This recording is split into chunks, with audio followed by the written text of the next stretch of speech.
Hi everyone, my name is Francesca And I'm Sandy. and welcome to our YouTube channel. If you search for us using the hashtag Pretty Little Book Nerds, you will see all of our posts on Instagram. Please subscribe to this channel, like this video. We are going to jump right in with two books that we were reading as Buddy Reads this last month. The first one is The Holdout. And the second one is The Beautiful. Both very, very different, but we're going to share our thoughts on both. Sandy, take it away. So I am going to give you a brief synopsis of The Holdout by Graham Moore. So what attracted us to this book was that it was an ID channel book club choice, and we didn't even know the ID channel had a book club, but considering it's like all I watch during quarantine, very excited about that, because who wants to watch the news? So we watched death and true crime basically every day.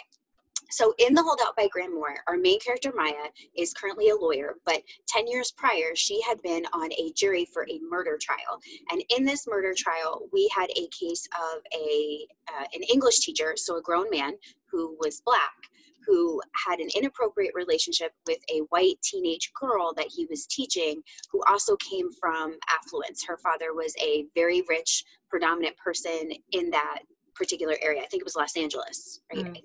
Los Angeles. And when she was on this jury, this girl had gone missing. And so they were accusing the teacher of murder. And she was the lone person on the jury who felt that he was not guilty. And I don't want to spoil it, but now she's the one who ends up on trial for a similar crime.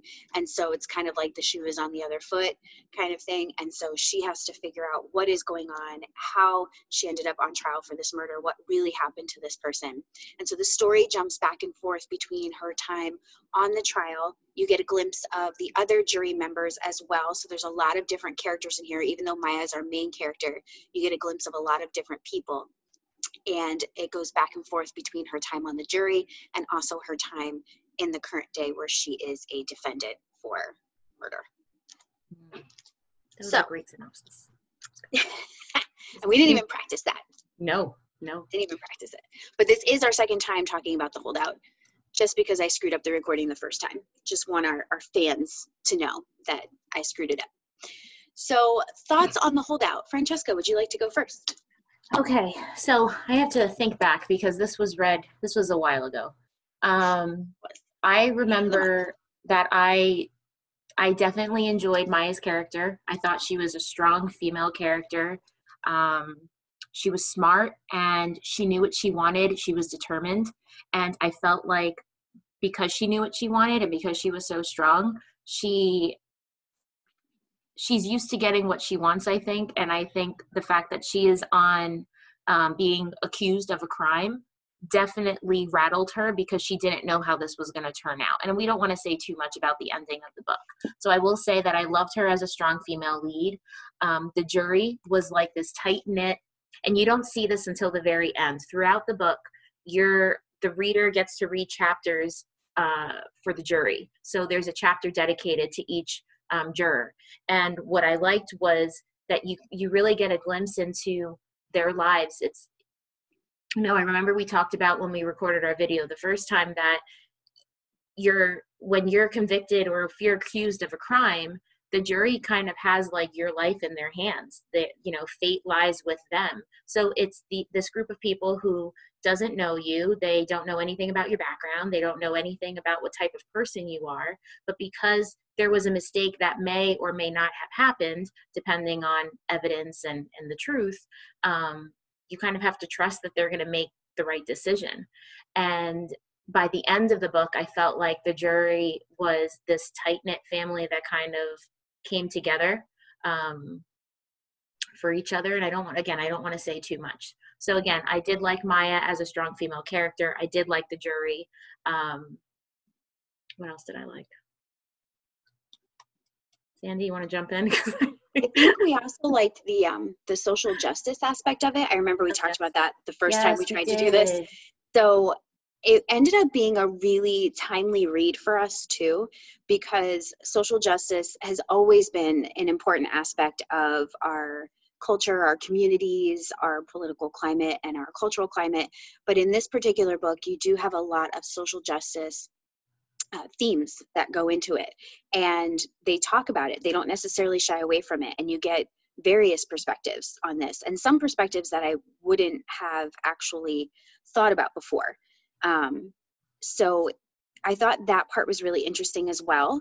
And like Francesca said, I really liked how we got to know the different characters on the jury, and it kind of gave us a glimpse into, is it really fair to say a jury of your peers? Everybody has secrets to hide. Every single one of these jurors ends up with secrets that they need to hide, even though they're not necessarily bad people or good people. Some of them do bad things, which in our next book, The Beautiful, will actually talk about that, whether good people can do bad things. But I think that what was so interesting was, not even interesting. All right, I'm going to say it. I think it was scary when you're reading this book and saying these jurors are so human, so human. Like, you could picture any one of them in your real life and thinking to yourself, oh my gosh, they would be holding my life in their hands, like Francesca said. And they're not really peers. They're human, and that should make them your peers, but it's not. They don't know you. They don't understand you. I also thought it was interesting how after the first trial, where these people are all jurors together with Maya, they learn evidence that they didn't have, that they were not privy to during the original trial. And for some of them, that may have changed their mind in one way or another. So that, I think, like I said, I watch a lot of ID channel. When court TV used to be a thing, I watched court TV. I watched the Jodi Arias trial from like beginning to end. If you've never watched it, you need to look that sucker up. But you think to yourself, like, how can these jurors make this decision when they don't have all of the information? Casey Anthony trial, for example, how the heck did that happen? Like, you look at all the evidence that you end up seeing, and some of it's true, some of it's false. You know, you kind of have to take that with a grain of salt, but there's things that they're not given, and then they have to make a decision on it. And that just seems unfair to both sides, really, to both sides. And I think I was just blown away by that, feeling like, oh my gosh, Maya says in the book, her boss, we talked about this at one point, Francesca, her boss ends up being her lawyer for this trial. So the partner of her firm ends up being her lawyer for her murder trial. And he talks about, don't tell me what really happened, because then I can't argue another defense for you. Legally, I have to argue that defense. And so he almost basically tells her, we need to come up with a lie. It doesn't matter what the truth is. It doesn't matter if you're innocent. What can we prove? Yes. It is perception, and it's the story that you can sell. What story can we sell that would be most believable in this case? And she's like, but I didn't do it. I didn't do it. The truth is the truth. That should set me free. I didn't do it. And he's like, it doesn't matter. I need to be able to like paint this picture for the jury. And that, I remember, like, blew me away, because like, I feel like, you know, Sandy can look at me and know exactly how I'm feeling. If I'm like nervous, my eyes will start to water. And then, you know, we wear our feelings on our sleeves. We wear our heart on our sleeves. I believe they call that no poker face. Yes, we have no poker face. None. No, I play rummy. I almost bought a t-shirt that said, if my mouth doesn't say it, my face will. But I got a different one that said, if you think I'm short, you should see my patience. I had to make a tough decision. So anyway, continue. Sorry. I say get both of them, Sandra. No, but it's true. It's like, if I was in that position and somebody was like, I don't care what you really did. I don't care what the truth is. I need you to kind of like, we have to create this narrative, this story, this perception of what we can sell. I think that would really, really bother me. I don't think I could live with myself. I think my heart died a little bit reading that part, because you want to, even despite all the ID channel and court TV that I watch, you want to believe that the truth will always set you free, that, you know, truth will always be there, that truth will always be what's right and what wins. And I just want to tell people watching that in a minute, my husband's going to be coming downstairs because I hear his footsteps. But I just think that I always wanted to believe that, and the innocent person in me wanted to believe that. And then reading this, that died. Like, I no longer want to be a lawyer for a hot second. I was like, I'm taking a law class, a school law class. Here he comes.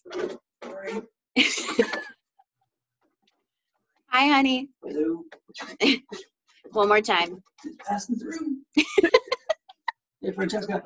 Hi, Paul. So, I think like for a minute, I really was like, oh, I think I want to be like a lawyer or a judge. This would be really cool.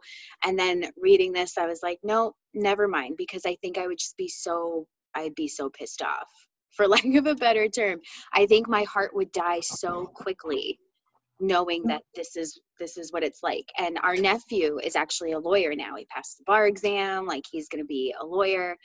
And I don't know how he can do it. Now, he's not like a criminal lawyer. He's actually, what is he? Is he like He's just a criminal. he's not a criminal. Oh my gosh. He's not a criminal. He's an honor student. He's never done anything wrong in his life. Environmental law, but that's not what he actually does. Like he's not in that field yet. So he's just clerking now for a courthouse in our area. But when he does like actually start representing people, it's like, oh my gosh, like how, I can't. I'm just gonna leave it at that. I just thought of really quick, and then we can move on. I just thought, and it just like hit me, the very beginning of the Holdout. So Maya's a defense attorney, right? That's what she's called. She's a defense attorney. Yeah. She is not always, but the way like the book reads, the reader assumes that she's always presented with these cases that are, the person she's defending is guilty. Like remember the first chapter? Do you remember the first page? Like the woman's guilty. Like, spoiler alert, guys. It's in the very first chapter. The woman she's defending is driving around with her dead husband's head on her dashboard. Yes. Yes, Paul. He's making a weird face at me. That's how the book starts. So first it's not a spoiler. It's like first page. Oh, she was like, the cop pulled her over and she shoved the head in her, what was it, the glove compartment. The glove compartment, but the cop could see. But then Maya spins it like almost questioning the cops, like, but why did you pull her over? Like, what was your reason for pulling her over? And he was like, I don't know, intuition. I don't know. Like, he's trying to like come up with a reason. And he doesn't have one. He doesn't have one. Yeah. So it's almost like here she is very distraught when her boss / lawyer was telling her, I don't care what the truth is. I just need to like paint the picture that, the best story that we can sell. But it's almost, she does the same thing. She does the same exact thing, I think if we really dissect that a little bit further, you do find out in the first few pages, like the husband that this woman killed, I think he'd been abusive, right? And she just couldn't take it anymore. So it wasn't necessarily self-defense as so much it was, well, maybe Maya thought the husband deserved it. And so she was willing to fight to get this woman off because she was like, all the crap he put her through, go ahead and kill him. Like, it's fine. Yeah. It's okay. She had it. I can't argue at that point. Sorry, honey. Still sitting over there. Can't argue at that point. That was lame. I said she had it up to here. Oh, I didn't even see. I know. God, I don't get out much. I don't. This is it. This is us getting out, people. Just so you know. This is it. Okay. This is it. But overall, I think we really did enjoy the book. I did not give it 5 stars. I gave it 4, only because without spoiling it too much, when you find out what really happened in the current day, it's almost anticlimactic. I don't want to say you're disappointed or anything, because it's still interesting, but it's a little anticlimactic compared to the entire rest of the story. So I felt like that could have maybe been a little more creative. Like, it's slightly creative, but not that creative. And there's a drill in the background while I'm talking, just so you know. It's not Paul this time, just a random neighbor. But yeah, so that's why I gave it 4 out of 5. I'd probably even say like 4.5 out of 5, because even with that like solution, the way that they handle it was still really interesting. So I think I gave it 4 stars. I think I did too. I felt the same. I felt like we got to the end and I was like, okay. Like, I was okay with the ending, but I think I was just expecting a little bit more. Yeah. Because I felt like every chapter kind of had me wanting to read more, had me on the edge of my seat. And then we got to the end and I was just kind of like, okay. Well, and like there's some jurors that Francesca mentioned earlier, you know, you get to know each juror a little bit more and you actually get a chapter from all of their perspectives. And so you almost thought more would happen with each of them, whereas more only happens with some of them. Yeah. So it almost, you don't want to say it was like a waste, because I get it. The author had to focus on all of them so that you didn't see what was going to be coming. Right. But at the same time, you were like, okay, well, why did you even make me read about that person if they were going to be so minor at some Yes. point? Yes. But it still moved quickly. Like those chapters were really short. So I don't feel like it was a waste, but it was one of those things where you were deliberately being misled, for example. So that's all. But okay, should we move on to the beautiful? I have a big glare on my books. Move on. I know, so do I. So do I. Oh, it's a shiny cover. It is. So there's no way. There we go. Sandy and I received this book from Book Expo 2019 when life was normal and you could be with people and spend time in large gatherings without having to wear a mask. But those were the days. Those were the days. So this has been sitting on both of our shelves for like a year and a half, and not for any reason like we didn't want to read it.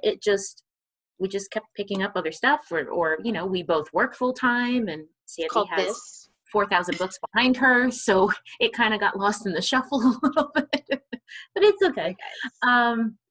So the beautiful follows Celine, the main character in the story, late 1800s. She is not forced, but she has to make a choice to flee Paris because of a crime that she commits. And she's afraid that if she's caught, that it will be very problematic for her. So she flees Paris and she goes to New Orleans, and she joins Pippa. A convent. Yes. Oh, Pippa's her friend. Sorry, you were trying to say she joins a convent. Got it. Yes. Convent. Yes. But she doesn't actually join the convent. She's just living there. She's living there. Yes, you're right. She's living there. Not a nun. But. And while she's living there, she meets Pippa. Pippa becomes her friend, and she even like makes comments throughout the story that they're not best friends. They don't know each other. They haven't like grown up together. They just kind of meet a couple weeks prior when she gets to New Orleans. While she's there, she kind of, you know, we meet Pippa, we meet the other girls in the convent, but she also sees Bastien. Is that how you say his name? Is that how you use it? Bastien. The first glimpse that she gets of Bastien, who is another major character in the story, she sees him in the street, and it's almost like as he approaches, like the crowd parts and people like bow to him, and they treat him almost like royalty. Yes, but it's like no words are spoken. It's not like he has to make any kind of command or say anything. It's like his very presence just, you know, people just do that. They stop talking, they stop moving, they bow, they part ways, and they make room for him. What we start to see is that probably 15 to 20 pages into the book, there is a very violent, graphic murder that takes place on the pier. And what was really interesting about this was nobody knows who is causing these murders, and these things started to happen once Celine arrived in New Orleans. So I believe there are three murders that take place. 4. I think it's 4. Is it 4? Okay. Because there's the one right when she arrives, and then there's the one that happens right where she is, and then there's the one that happens when she's trying to make the dress late at night, and then there's the one at the hotel that she stays in for a little while. Okay, yes. So 4. But they're like violent, vicious murders. They're not like, it's not like the person died by a weapon of some sort. It was very graphic. So what they're saying is that the person that is committing these crimes is inhuman. They don't know who it is. As we go through the story, we see that Celine and Bastien are very drawn to each other. There's definitely this like banter that goes on back and forth. She doesn't want to give in to her feelings, and then later on she does realize that she does have feelings for him. and he does have feelings for her. What else am I missing here, Sandy? So there are paranormal aspects of this. So like Francesca said, the deaths are not like normal deaths. Like we're talking like throats ripped out, that kind of stuff. And so when she spends more time with Bastian, she gets the impression, as one could in the late 1800s without knowing too much, that there's something paranormal that is going on. So that adds another layer to it, where she has to kind of figure out what's real and what's not real in a time where, like, okay, if we saw something paranormal, we know enough about paranormal stuff that we could probably identify it, even though it's not supposed to be real. We'd be like, hey, this reminds me of that book or that movie. She doesn't have that luxury. It's the late 1800s. So she's hanging out with people where she's like, I feel like they're not human.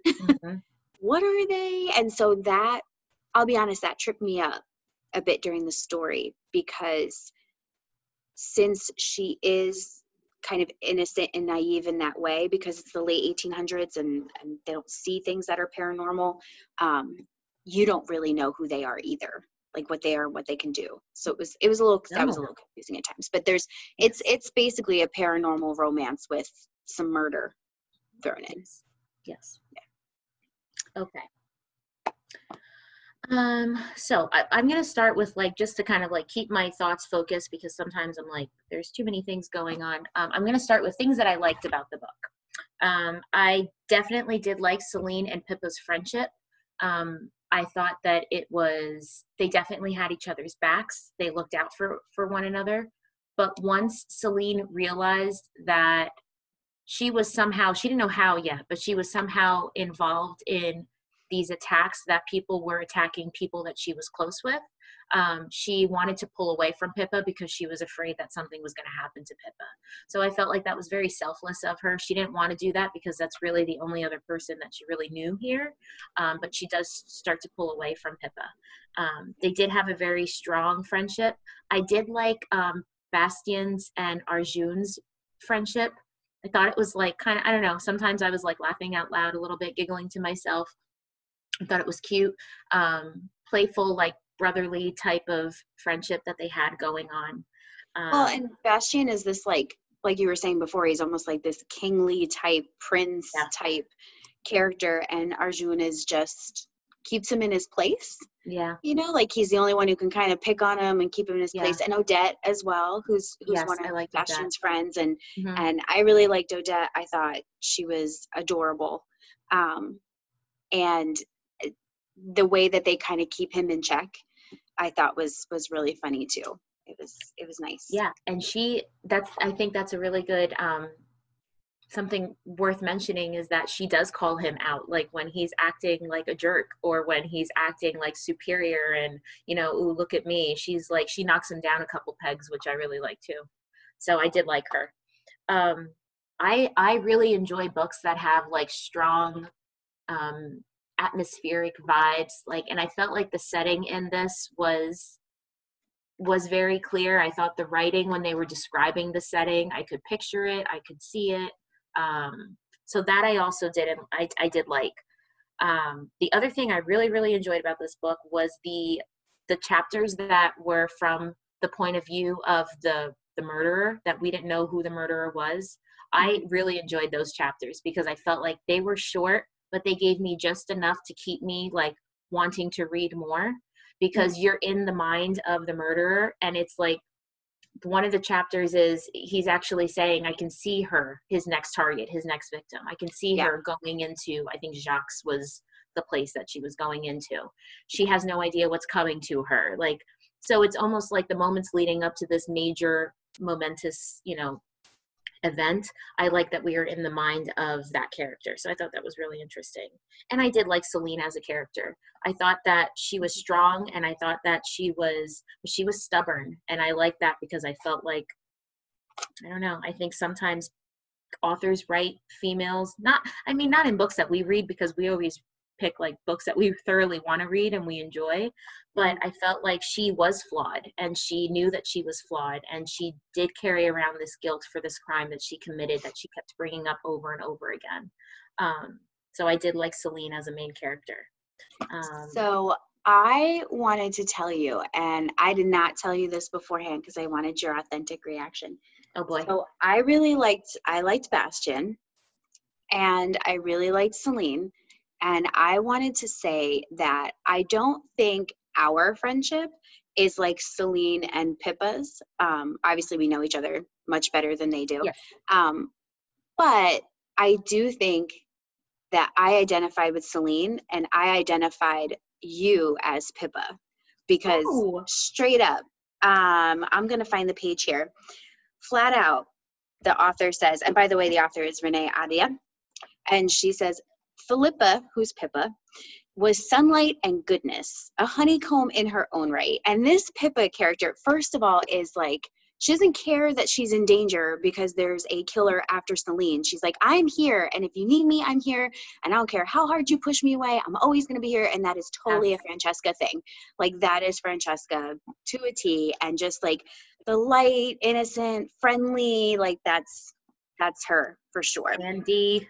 And then I'm looking at Celine, where it says, proper young women certainly wouldn't feel so enlivened by the very idea of danger, nor would they already be seeking out the next chance to feel their hearts pound in their ears and their faces flush as though they were too close to a candle flame.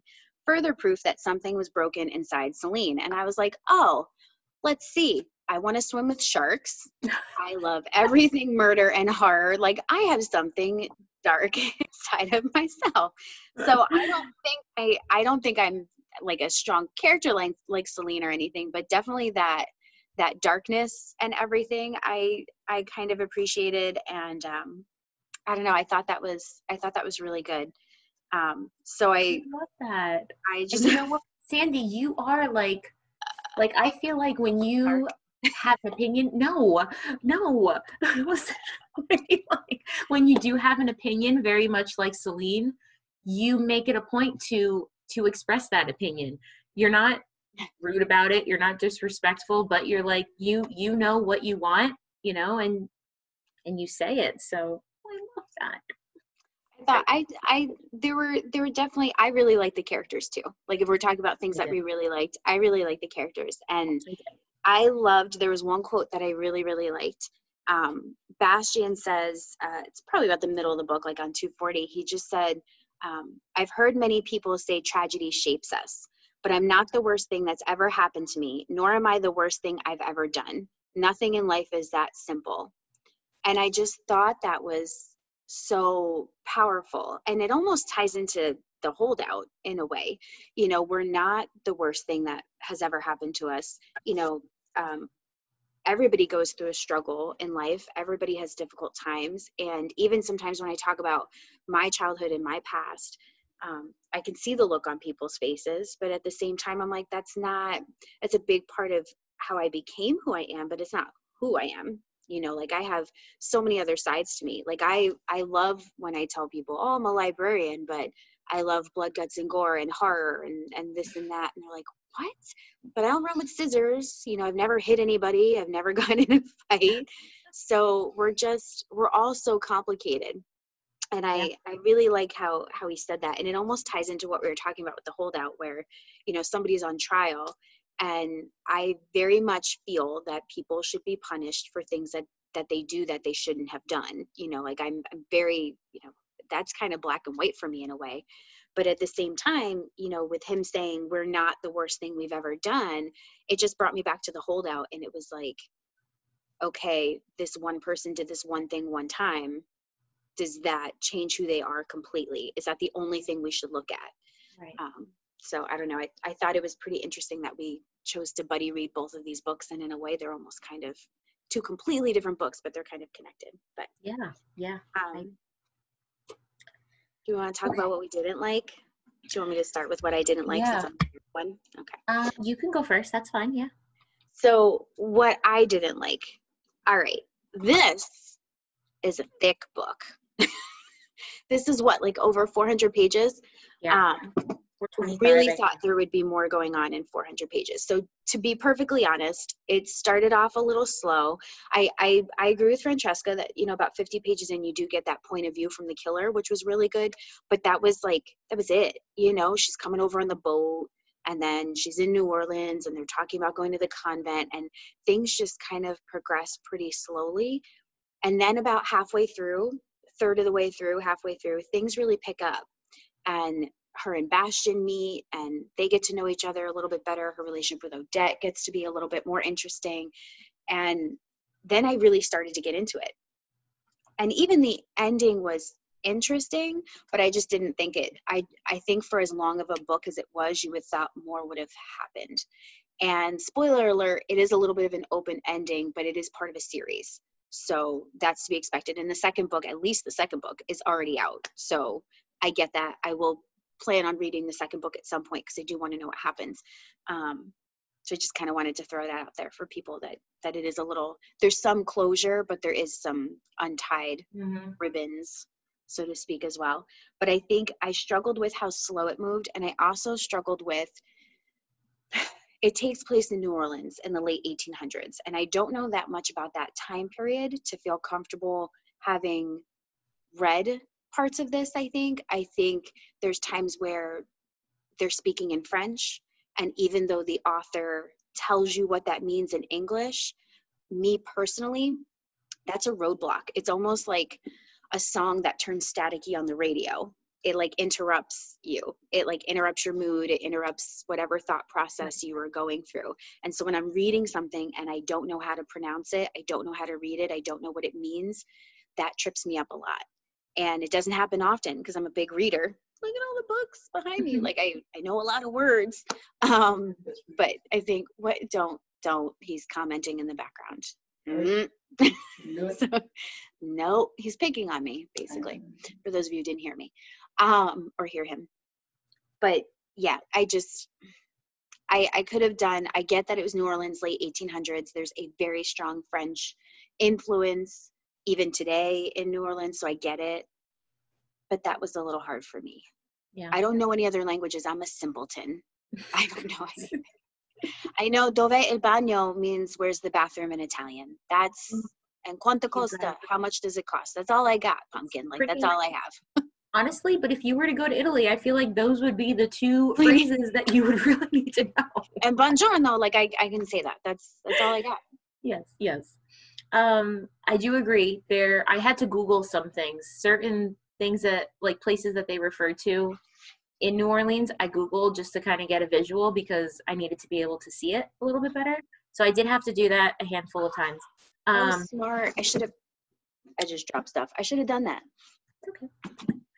Michael's character, I felt like if he was meant to be the one to make Celine question her feelings for Bastien, I felt like he needed to be more enticing. Present. Yeah. And I felt like he was just kind of, I felt like Odette had more of a presence than he did. But the book ends with him in such a strong, I can't say it, I don't want to say what the ending is, but he's very much present at the very end of the book. And I felt like he wasn't throughout. So if he was meant to be the one to really, make her question things, I don't think he was that strong of a character. Does that make sense? It was a weak love triangle. Let's put it that way. Okay. And you like That's Michael. why Sandy is the librarian, because she yes, that's it. I have all the words. So Michael, you kind of hate him at first. Yes. He's a little pompous, but but he's your typical protector as well. So, he just wants to protect Celine. He's a police detective. He doesn't get along with Bastien already. Their childhood friends turned enemies. Naturally lends, and they already had been apparently in a love triangle before. They don't tell you what happened with that other than they both got angry at each other. And I have a feeling they both lost her. That's just my guess. That was kind of unsatisfying too. where you don't really get a clear picture as to why they hate each other. There's just a love triangle that happened in the past, and that's all you know. But neither of them are with the woman, so who knows? I don't know, took a long swim. I don't know. Yep. But he and you don't hate Michael. You get it. He's trying to protect her, but he's not good for her. You know, she's this strong-willed person, and he's a strong-willed guy who wants to basically control her for her own good. And you get where he's coming from, but you're like, that's not going to work with a person like her. And he just wasn't enticing enough. He just wasn't likable enough.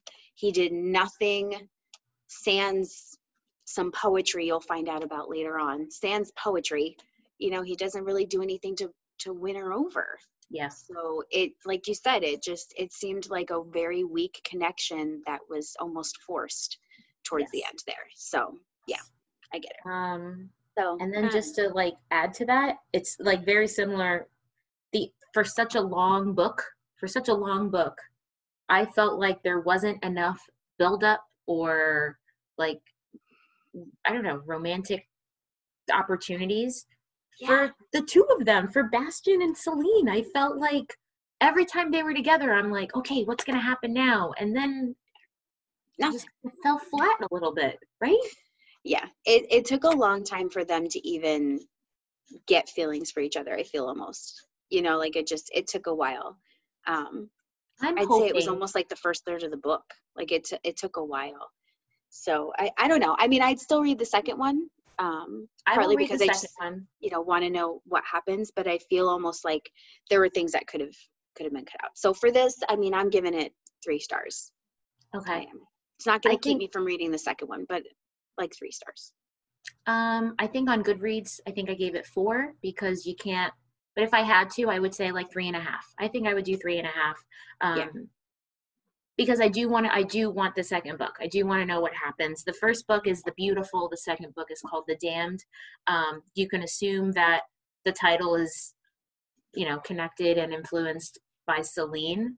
And I don't want to say how the book ends, but obviously we have probably the same theory as to who the damned would be in the second book. I don't know. I will be reading it. I just felt like I wanted more. I wanted more between her and Michael if there was going to be something there, and I wanted more between her and Bastian if there was going to be something there.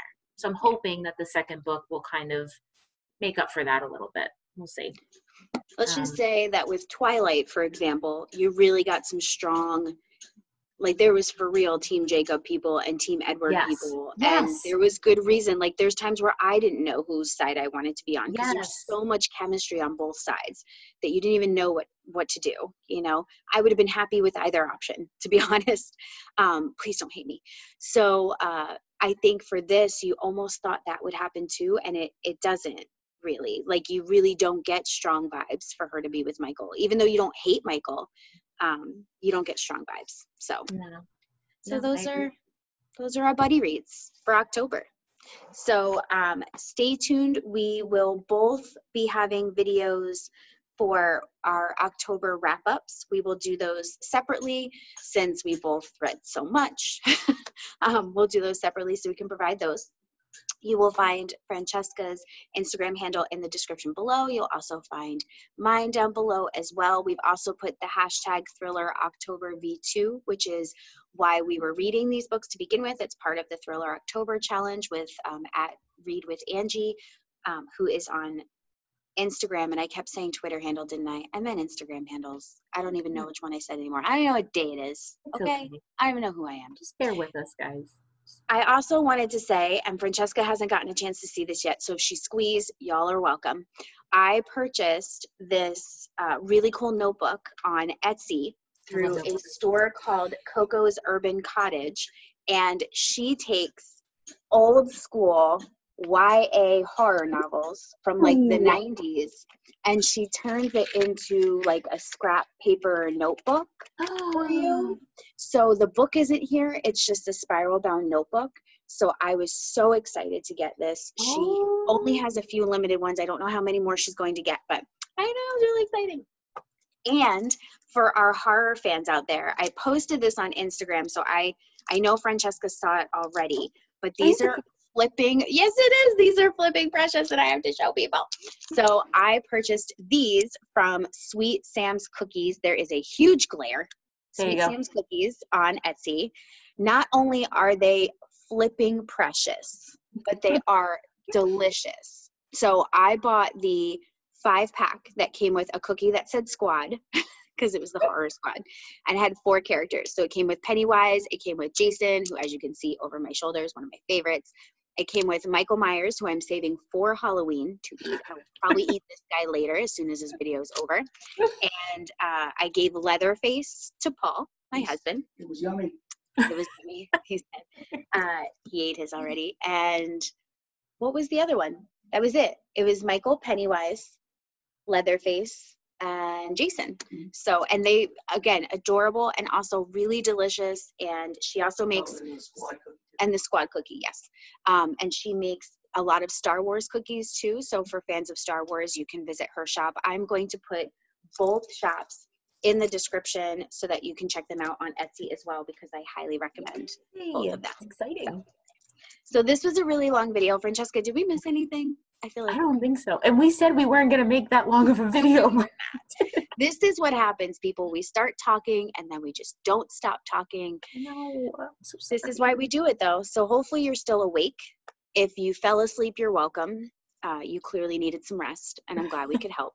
But if you're still awake, thank you for staying with us, and we hope that you tune in again. And if you did happen to read The Holdout or The Beautiful, if you read the sequel to The Beautiful, The Damned, and you want to give us your feedback, we would love to hear from you either on Instagram, #PrettyLittleBookNerds, as Francesca likes to say.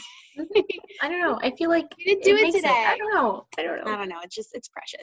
I felt like the intro to the video today was a little awkward. So I apologize because I felt like I was a little. It's okay. It's fine. I thought it was wonderful. I feel like I need to get Perfect. something down. I don't know. We'll figure it out. Don't worry. We'll get used to this, so it's fine. So thank you everybody for tuning in, and keep an eye on our channel for our October wrap-ups. So have a great day and enjoy Halloween. Happy Halloween, everybody. Happy Halloween. Bye.